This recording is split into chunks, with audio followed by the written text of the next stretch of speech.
रामेश्वराय नमः.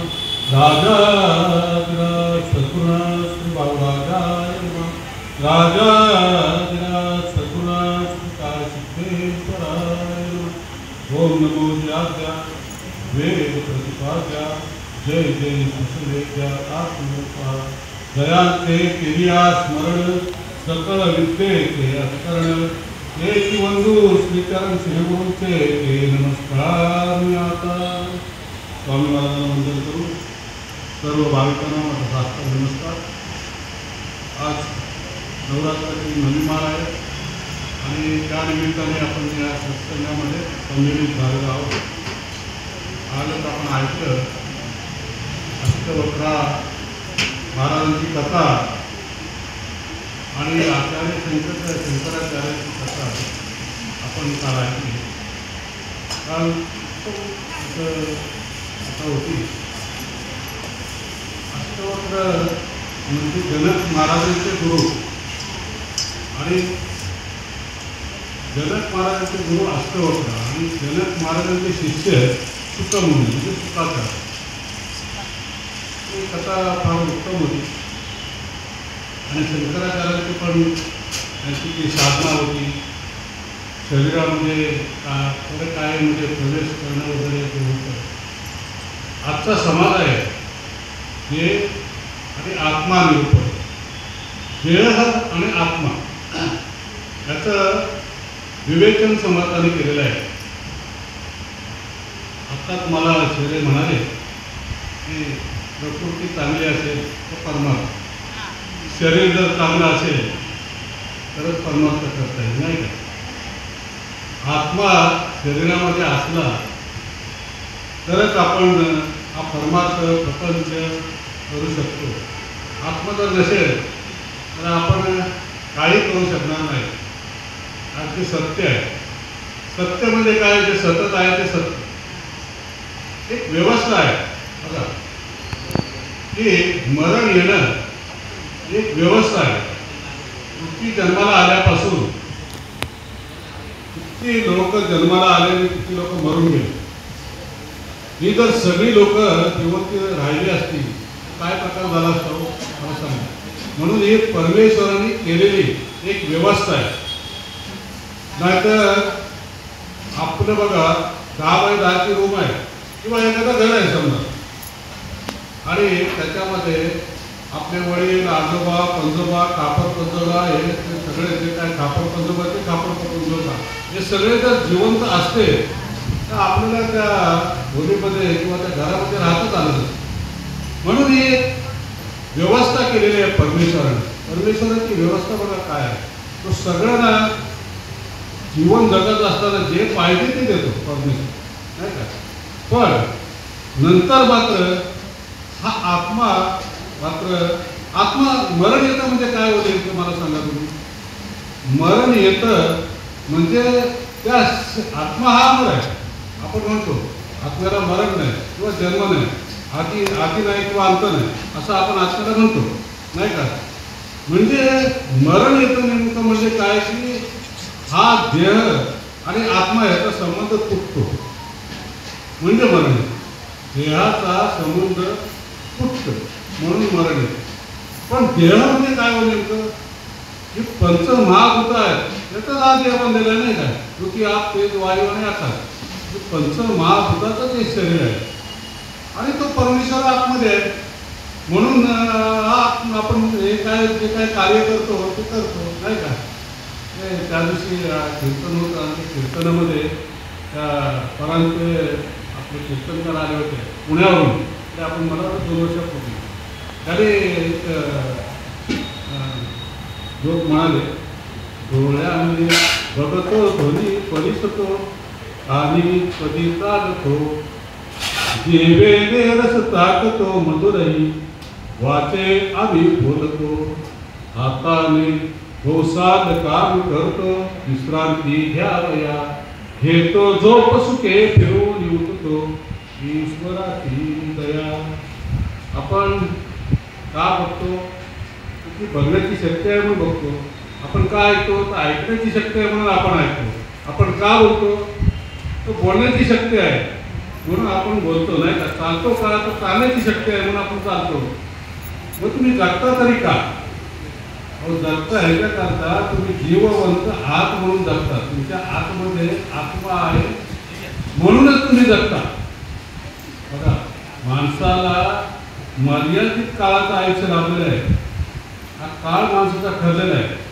महाभारतात ती गोष्ट सांगतो, भरपूर वेळ आहे कदाचित सांगितली असेल इकडे, तर तरीसुद्धा गोष्ट चांगली आहे. अरण्यक महापर्वामध्ये महाभारतातली गोष्ट आहे. अरण्यक पर्व म्हणजे अरण्यामध्ये ज्यावेळेला पांडव गेले त्यावेळेची ती गोष्ट आहे. एक ऋषी होते, ऋषी, आणि ते ऋषी ते अग्नी प्रज्वलित करत. ते अग्नी प्रज्वलित करण्याकरता मंथा आणि आरणी, त्यावेळेला काय कार्यक्रम वगैरे नव्हती त्यावेळेला. आता ते कार्यक्रम वगैरे झाले आहेत, विज्ञान पुढे गेले आणि ते कार्यक्रम वगैरे झालेले आहेत. मंथा आणि आरणी अशी घासली ते अग्नी प्रज्वलित होते. आणि ती मंथा आणि आरणी त्या ऋषीने त्या झाडाला अशी अडकवून ठेवली होती. अशी दोऱ्याला बांधून झाडाला अडकवून ठेवली होती. आणि ते काळवीट आलं आणि म्हणजे हरण आलं आणि ते झाडाला खात लागले होते, ते घासायला लागले. आणि काय झालं, घासता घासता जी मंथा आणि आरणी होती ती पडली. तो पळत सुटला तर फार पळाला. ते ऋषीने विचार केला की पांडव एक वनवासामध्ये आहे, त्यांना आपण सांगून बघावं आपली मंथा आणि आरणी जर सोडून दिलं तर फार बरं होईल. पांडव म्हणजे राजे त्या काळचे, पण त्यांना काही कारणास्तव, आता ते विस्ताराने मी काही सांगत नाही, ते वनवास त्यांना भोगण्याची पाळी आली. आणि ते पांडव कडे गेले ते ऋषी आणि म्हणायला लागले, आता असं असं झालं की पाळवीत मंथा आणि आरणी घेऊन गेलाय, तर तुम्ही मला सोडून द्याल का? तर ते म्हणाले, पांडव असं नाही म्हणाले, आत्ताच्या रात करण्यासाठी राहतो बघतो काय म्हणाले तर जातो असं वगैरे काय म्हणाले नाही. ते गेले ताबडतोब ते शोधायला गेले तर तो काळवीट काय त्यांना सापडला. एकदम उंच डोंगरावरती गेले, त्या डोंगरावरती बसले, फार दमले होते पांडव, पाच पांडव दमले होते. फार तहान लागली. जवळ काय बरोबर दिसत नव्हतं, पाणी प्यायला काय नव्हतं. तो नकुल उभा राहिला. नकुल बघतो तर एक समोर जलाशय होता. मला इथे जलाशय आहे, गावाला सांगितलं मिस्टराला की दादा एक सरोवर दिसतं, तिथे मी जातो आणि तुमच्यासाठी पण पाणी आणतो आणि मी पाणी पिऊन पाण्याचा वाता घेतला, त्या वात्यामधून पाणी भरून आणतो असं सांगितलं. आणि तो गेला आणि असा हात करणार पाणी प्यायला, तर आवाज आला, हा तलाव, हा जलाशय माझ्या मालकीच आहे, तुम्ही पाणी पिऊ शकत नाही. आणि तुम्हाला जर पाणी प्यायचं असेल तर माझ्या प्रश्नाची उत्तरं द्या, तरच तुम्ही पाणी पिऊ शकता, नाही तर पाणी पिऊ शकणार नाही. पण दुर्लक्ष केलं, तहान लागली की फार दुर्लक्ष केलं आणि पाणी प्यायला गेलं. पाणी प्यायला गेलं तर मूर्तीत येऊन पडला, होतं प्राणला. असं करता करता पुन्हा बराच वेळ आला नाही नको, म्हणून सहदेव म्हणाला की दादा मी जातो. नको का आला नाही, फक्त त्याचं काय लक्ष गेलं, आपला भाव असा मूर्ती घेऊन पडलेलं, पण पहिलं पाणी पिऊन घ्या. तो पाणी प्यायला जातो, कसाच आवाज थांबा, हा झाला असेल माझ्या मागे, मी पाणी पिऊ शकतो. आणि दुर्लक्ष करतो. त्याची पण परिस्थिती तशीच होती, मूर्ती घेऊन तो पडतो, त्याचं प्राण होतो. असं करता करता भीम आला, अर्जुन आला, आता चारही भाव गेले, तशीच त्याची परिस्थिती झाली, त्याचं प्राण झाले, मूर्ती घेऊन पडल्याने त्याचं प्राण झाले. मग युधिष्ठिर अजून सगळे गेले आणि आलेच नाही, काय भानगड आहे म्हणून जाऊन बघतो. चारही भाव मूर्ती घेऊन पडले होते, पण युधिष्ठिर मात्र स्थिर होता. तो म्हणाला काहीतरी भानगड आहे, पण सुरुवातीला आपण पाणी तर पिऊन घेऊ. असं पाणी प्यायला गेलं तर एवढं त्याला आवाज आला, थांबा, हा जलाशय माझ्या मध्ये, मी पाणी पिऊ शकत नाही, माझ्या प्रश्नाची उत्तरं द्या, मला समाधान झालं तर तुम्हाला पाणी पिता येतं. युधिष्ठिर युद्धामध्ये स्थिर राहतो, युधिष्ठिर धर्माने वागणार. आणि त्यांनी सांगितलं, हा जलाशय तुमच्या मालकीचा आहे, खरं आहे, मी पाणी तुमच्या परवानगीशिवाय पिणार नाही. तुमची काय प्रश्न आहे, तुम्ही कोण आहात विचारा. म्हणाला मी बगळा आहे, पण तुम्ही बगळे नाही आहे. एक मोठा बगळा आला तुमच्यासोबत, पण तुम्ही बगळे नाही, जे काय असेल ते. तो म्हणाला मी एकशेने प्रश्न विचारला, काय आवडलं तर शोध करावा लागेल. युधिष्ठिराने ताबडतोब उत्तर दिलं, मन आवडलं तर शोध करावा लागेल. ताबडतोब उत्तर दिलं आणि न थांबा हुशार होता, अगदी बुद्धिवान होता युधिष्ठिर. आता मनाचं जे काय आहे ते विस्ताराने मी सांगत नाही, त्याचा जो पुढचा प्रश्न येतो अशा समाजाला करून तो सांगतो. दुसरा प्रश्न विचारला यक्षाने. तो असा विचारला, या जगामध्ये सगळ्यात आश्चर्याची गोष्ट कोणती आहे? आश्चर्य, जगामध्ये आश्चर्य कोणतं? युधिष्ठिर म्हणाला, मनुष्य दुसऱ्याला मरताना पाहून असं समजतो की मी अमर आहे. ते जगातलं सर्वात मोठं आश्चर्य. काय सांगितलं? माणूस दुसऱ्या माणसाला मरताना पाहून देखील ते दुर्लक्ष करतो आणि समजतो की मी अमर आहे. हे जगातलं सगळ्यात मोठं. आता म्हणावं की आणि ते सगळे प्रश्नाची उत्तरं ती मालिकाच आहे, 100 मालिका. ती सांगायचं म्हटल्यानंतर तो 1 तास पाहिजे. बरेच प्रश्न विचारले आणि त्याच्या सर्व भावांना त्यांनी जिवंत केलं. पहिला प्रश्न विचारला, म्हणजे जिवंत करण्याच्या अगोदर प्रश्न विचारला, तुम्ही सगळ्यात अगोदर कोणाला जिवंत करा? त्यांनी म्हणाले, मी सगळ्यात अगोदर माझ्या नकुलाला मी जिवंत करतो. त्याच्याने विचारला, असं का? आता तुला युद्ध होणार आहे, तर तुला गरज आता अर्जुन आणि भीमाची आहे. तर युधिष्ठिर म्हणाला, मी माझी माद्री मातेला वचन दिले की हे जरी माझे सावत्र भाऊ असते तर मी त्यांना अंतर देणार. आणि जर मी आता तसं केलं असतं तर ते आयुष्यभर मला घोषणी लागली असते की सख्या भावाने जिवंत केलं आणि सावत्र भावाने जिवंत केलं नाही. आता भावकीचे जे काय होतात ना प्रश्न ते जरा लक्षात घेण्यासारखे की सावत्र भावानं त्यांनी जिवंत केलं, सख्या भावानं जिवंत, फार मोठी गोष्ट आहे. तर असे अनेक प्रश्न त्यांनी विचारलं आणि एकशेने सगळ्या भावांना त्यांच्या जिवंत केले. काय त्याच्यामध्ये ज्या जगामध्ये वेळ फार महत्वाची आहे. वेळेवरती जर आपण काम केलं तर ती गोष्ट वेळेवरती होते. आता बघा काय प्रकार चाललेला आहे जगामध्ये. 35-40 वर्षाची मुलं झाली तरी लग्न करत. कारण महाराजांनी चांगलं सांगितलं, आपण संख्येने आता कमी होत चाललो. जी आपली संस्कृती आहे, हिंदू संस्कृती, हा त्यांनी फार चांगलं सविस्तर सांगितलं, पटण्यासारखं सांगितलं. आणि अल्पसंख्यक आपण काही दिवसांनी होणार आहोत. वेळीच सावध व्हा, सावध वेळीच व्हा, नाहीतर काळ फार कठीण आहे. वेळेचं महत्त्व ह्याच्यासाठी म्हणतोय की आपली जी वेळ आहे, कारण एकदा वेळ निघून गेली ती पुन्हा येत नाही. वर्तमान काळ महत्त्वाचा आहे. वर्तमान काळ हा महत्त्वाचा आहे. वर्तमान काळामध्ये तुम्ही जे काय करता, आपण काय करतो नेमकं? भूतकाळाचं चिंतन करतो आणि भविष्य काळाची चिंता करतो. माझं कसं होईल, माझं कसं होईल, आणि भूतकाळात काय घडलेलं आहे त्याचं आपण चिंतन करतो, चिंता करतो. असं सगळं आपलं जीवन चाललेलं आहे. तर मी काय सांगत होतो, कुर्सी नरका क्या कहे समय बडा बनवा, असं तुलसीदास म्हणून घे. कुर्सी नरका क्या कहे समय बडा बनवा, काबा लुटी गोपिका वही अर्जुन वही बा. माणसाचं आयुष्य कसं असतं माहिती आहे का? की बालपण, तरुणपण आणि म्हातारपण, वृद्धपणी नाना रोग भोगणे लागे कर्मरोग. कर्मभोग जे आहेत का ते वृद्धपणी, जर तरुणपणी फार मोठं हे असतं की आम्ही तरुण आहोत. म्हातारपणी मात्र आपले रोग भोगावे लागतात, जे भोग मिळणे आहे त्याला म्हणतात म्हातारपण. कुर्सी नरका क्या करू समय बडा बडा. कथा आहे महाभारतात की ज्या वेळेला निजगावाला गेले बघा, तेव्हा ते जवानं सुद्धा सुटलेलं नाही म्हणत. भगवान श्रीकृष्ण जरा नावाच्या शिकाऱ्याने बाण मारलं आणि ते निजगावाला गेल्यानंतर पुण्याची द्वारका जी होती ती बुडाली. यादव जे होते ते आपसात म्हणून मरण पावले. आणि जे काय उरलेली लोक होती अर्जुनाला निरोप पाठवला. जे काय आहेत, जे यादव शिल्लक आहे, जे काही मुलं आहेत, ज्या काही स्त्रिया आहेत, त्यांना तो घेऊन जा म्हणजे हस्तिनापुरात. ते सगळं जमा घेऊन अर्जुन चालला होता. जमा घेऊन कुरुक्षेत्र ठिकाण आहे, तिथे कौरव आणि पांडवांचं युद्ध झालं.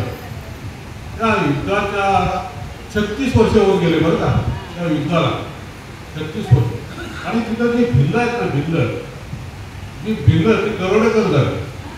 भिल्ल वाटमारी करायची, आल्या गेल्याला लुटायचे आणि त्यांना मारायचे. असं त्या भिल्लांचं राज्य तिथे होतं त्या कुरुक्षेत्रामध्ये. आणि अर्जुन तिकडूनच येत होता, त्याचा घेऊन सगळं म्हणजे यादव जे काही स्त्रिया होत्या, संपत्ती घर काय जे काय असेल ते घेऊन येत होता. त्या भिल्लाने अर्जुनावरती हल्ला केला. अर्जुनाने गांडीव धनुष्य काढले. अर्जुनाची काय योग्यता होती माहिती आहे का तुम्हाला?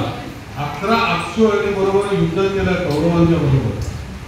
शंकराला त्याने हरून जिंकला, शंकराला लढाई जिंकलं होतं, अशी योग्यता होती अर्जुनाची. तपसाधना केली, पंचाग्नी साधना त्याला म्हणतात. चारी बाजूने पंच ठिकाणी असं ते यज्ञ पेटवले असताना मध्ये उभा राहून पाशुपास्त्र अस्त्र मिळवण्यासाठी त्यांनी घनघोर तपश्चर्या केली आणि पाशुशस्त्र अस्त्र त्यांनी मिळवलं. त्यावेळेला शंकराबरोबर लढाई झाली, शंकराबरोबर लढाई जिंकला अर्जुन. आणि इतका योग्यतेचा माणूस त्या भिल्लांबरोबर काय चाललं नाही. काय चाललं भिल्ल त्याला अटॅक केलं त्याच्यावरती. अर्जुन काय करू शकतो, असं करू शकतो, हातपात झालं. वाईट वाटतं त्याला.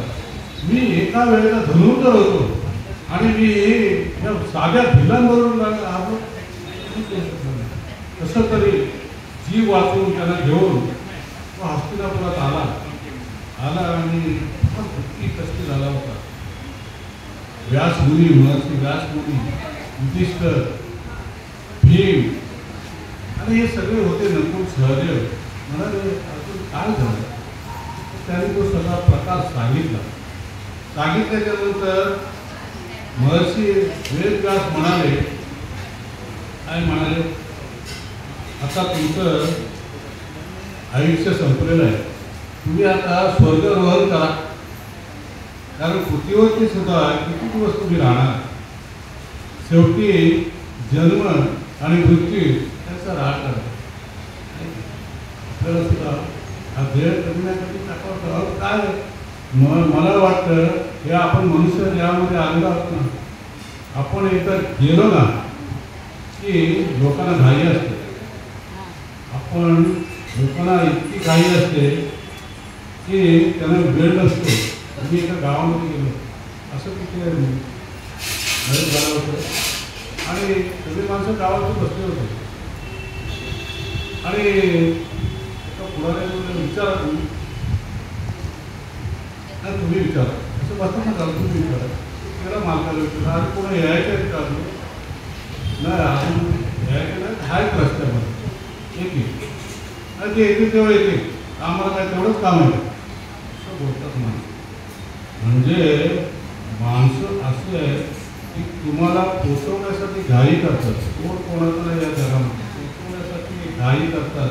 कधी एकदा जातोय, कधी एकदा ते कार्यक्रम उरकतोय, कधी आंघोळी करतोय आणि कधी भाकरी खातोय, असं होऊन बसतो. कोण कोणाचं नाही या जगामध्ये. बघा, आपला देह आणि जोपर्यंत आत्मा आहे तोपर्यंत तुमचा परमार्थ आहे, तोपर्यंत तुमचा अध्यात्म आहे, तोपर्यंत तुमचा ईश्वर आहे. अजून वेळ आहे काय माहिती आहे. म्हणून काय करायचं माहिती आहे काय, आपला देह सुखरूप कसा जाईल त्यासाठी तुकाराम महाराजांचा एक अभंग आहे बघा. देह जाईल त्याची काळबा खाईल, काळे नुबंजशी दगडा त्याचे हाती गोडे वाळ, पलंग न्यायाला सुपती जरा आली आपले. शरीर संबंधाचे नाते गोरड्या बुडवी ते शेताते, अजून तरी होईल जागा तुका म्हणे पुढे जगा. काय सांगितलं तुकाराम महाराजांनी. ते सुंदर सांगितलं बघा, देह जाईल जाईल याची काळ बा खाईल, काळात नाही कालायतच नाही. देह जाईल जाईल याची काळ बा खाईल, काळ येऊन जशी दगडा. आणि तू दगडासारखा काय बसलाय, कैसी हत्ती गोळे वाडा. अरे कसलं हत्ती आणि कसलं घोडा आणि कसलं वाडा. म्हणजे 4 BHK 2 BHK 1 BHK हे कसलं घेऊन बसलं काय. पलंग न्यारा सुपती, पलंग गाद्या बिद्या असतील सगळं काय असेल, पण जरा आलेल्या पद्धती. जरा म्हणजे काय, म्हातारपण. म्हातारपणामध्ये गादी चालत नाही, गादी बाजूला ठेवून खाली झोपतात बघा. म्हातारपणामध्ये नाही. शरीर संबंधाचे नाते गोरडे गुरवीचे शेतात. अरे शरीर संबंधाचं नातं कसे असते माहिती आहे का, शेतामध्ये पीक आलेलं असतं ना पीक, आणि जर राखण करायचं असतं ना ते पक्षी येऊन सगळं ते पीक खातात. तसंच आपलं आहे. अजून तरी होय जागा का म्हणे पुढे जागा. अरे आता जर जागा नाही झालाच ना तर पश्चिम जागा होणे म्हणजे काय, जिथं ते करावे देवाचे चिंतन, जिथं ते करावे करुणीय मने करू.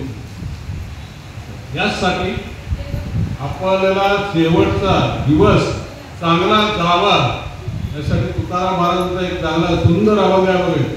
यासाठी केला होता हट्टा असं शेवटचा दिस गोडवा.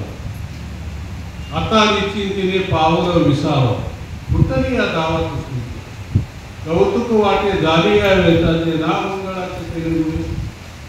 तुका म्हणे मुक्ती भरडली नोळ, आता दिवसाची आळी केली. काय सुंदर सांगितलं बघा तुकाराम महाराज. यासाठी केला होता हट्टा असं काय, मी यासाठी अट्टहास केला की शेवटचा दिवस, शेवट येणारच कधी, शेवटचा दिवस गोड व्हावा, गोड झाला पाहिजे.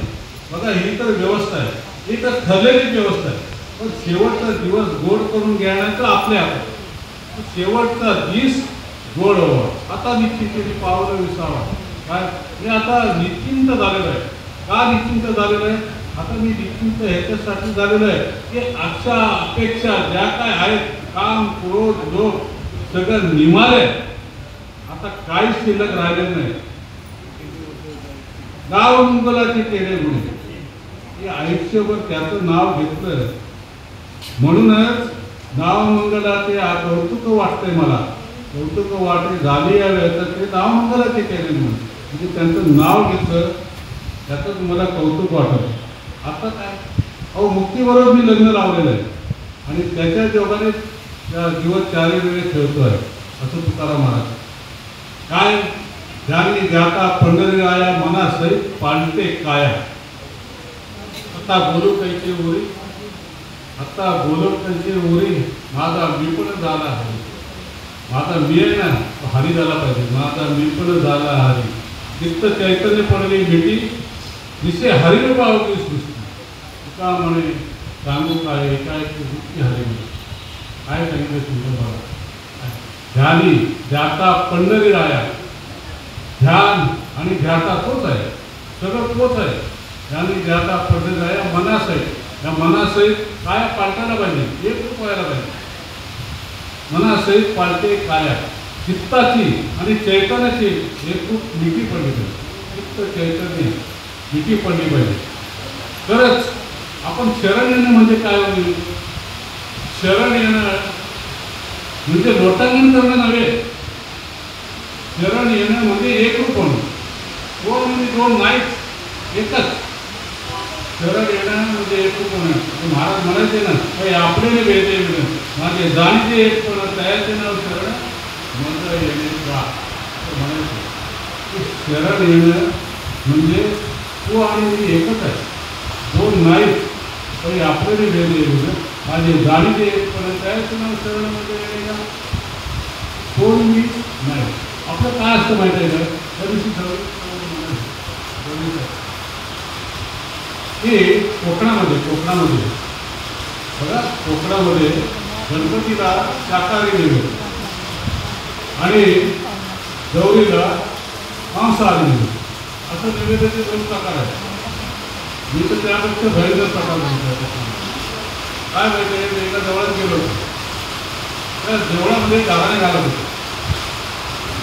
काय गाळा घालत होतो?